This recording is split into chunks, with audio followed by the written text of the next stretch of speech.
எழும்பி பிரகாசி, உன் ஒளி வந்தது, மகிமை உன்மேல் உதித்தது. இதில் இன்னொரு வசனம் இருக்குது, எனக்கு இது படிக்கும்போது ரொம்ப, அதாவது தூங்குகிற நீ மரித்தோரை விட்டு எழுந்திரு, அப்பொழுது தேவனை உன்னை பிரகாசிப்பார் அப்படின்னு ஏன்னா நம்ம தூங்குகிறோம், ஆனால் எங்கே தூங்குறோம் தெரியுமா? மரித்தோர் இடத்துல. அப்போ மரித்தோர் இடத்துல நீ தூங்குனா ஒன்று என்ன சொல்லுவாங்க? நீயும் ஆல்மோஸ்ட் நீ ஒன்றை பார்த்தாலும் நீ இறந்து தான் இருக்கிற.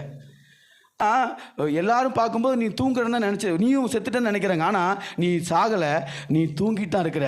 நீ எப்போ வேணால் எழும்பி ஆண்டவருக்கு பிரயோஜனப்படலாம். ஆமென், ஹல்லேலூயா, ஹல்லேலூயா.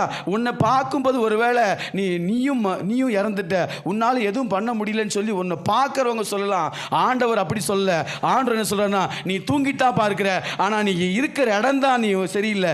நீ எழுந்துரு, உன்னை தேவன் பிரகாசிப்பார். ஆமென்.